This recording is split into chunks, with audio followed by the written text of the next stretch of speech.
E aí pessoal, tudo bem com vocês? Espero que sim. Sou o professor Neto e hoje eu vou trabalhar com vocês um conceito da Idade Moderna, que está embutido nesse período conhecido como Idade Moderna, que é o período que vai dos séculos XV ao XVIII, o conceito chamado de Renascimento Cultural.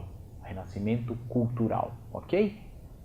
O Renascimento nasce no século XIV e vai até o século XVI. O que é o Renascimento? Então, duas palavras-chave são fundamentais para a gente entender Renascimento num primeiro momento. Renascimento cultural, a gente pensa em cultura.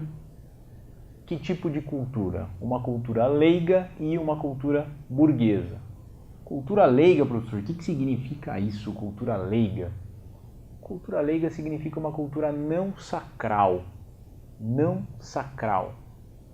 Não ligada diretamente ao sagrado. Ou seja, o homem renascentista, ele começa a romper com todas aquelas concepções típicas do mundo feudal, típicas do mundo medieval, essencialmente religiosas, essencialmente teocêntricas. Você tem que tomar muito cuidado com um pequeno detalhe.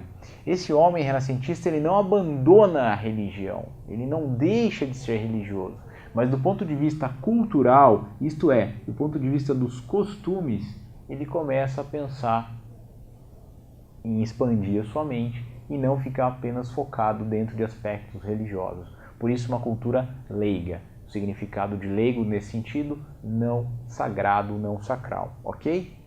Quem se interessava por essa cultura leiga, por essa cultura não sacral? A classe burguesa, a burguesia. E por que, professor, que a burguesia se relaciona ou se interessa por uma cultura não sagrada? Por um motivo muito simples. A burguesia era uma classe que estava em processo de ascensão econômica, uma classe que surge aí nas ruínas do feudalismo, digamos assim, e que estava se envolvendo com atividades comerciais.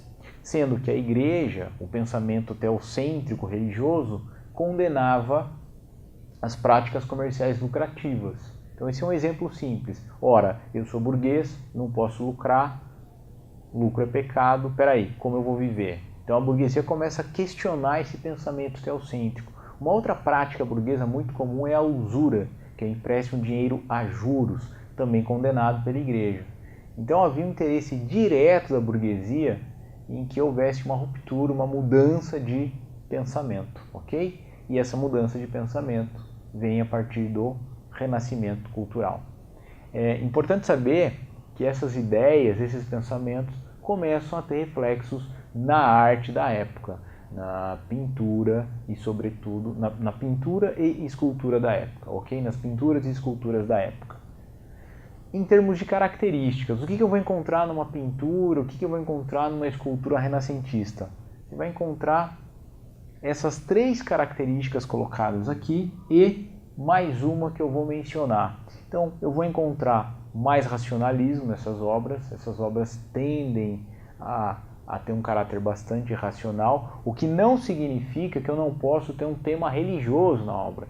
Eu posso ter um tema religioso, mas dentro de uma representação bastante racional. Nossa, mas como assim tema religioso dentro de representação racional? Um exemplo que vocês devem conhecer, ou pelo menos ter visto em livro, né, quando eu digo conhecer, é o teto da Capela Sistina, quando Deus está criando o homem.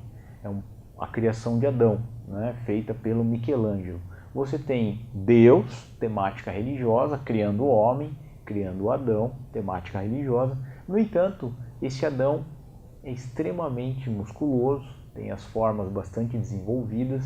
Por quê? Porque o Michelangelo tem um conhecimento relativamente elevado da anatomia humana. Então, um aspecto racional presente na obra, ok? Você vai encontrar elementos racionais.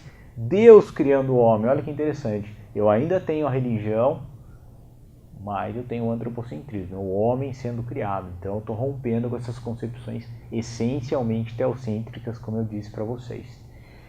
E é uma época em que se valoriza muito o conhecimento, muito a atividade humana, aquilo que o homem é capaz de fazer. Então tem um elemento chamado humanismo, a busca e a valorização do conhecimento recorrente nesse período.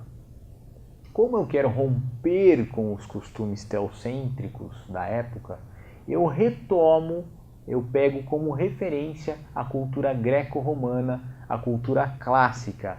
Então eu lembro dos gregos extremamente racionais, extremamente antropocêntricos, e vou procurar nas minhas representações retomar ideias ou pensamentos gregos e romanos, sobretudo gregos. Então é a valorização ou retomada da cultura clássica, o que contribui com esse termo, com esse nome, renascimento cultural, ok? Então eu vou ficando por aqui, espero que as dicas aí possam te ajudar. Um grande abraço para vocês e até a próxima.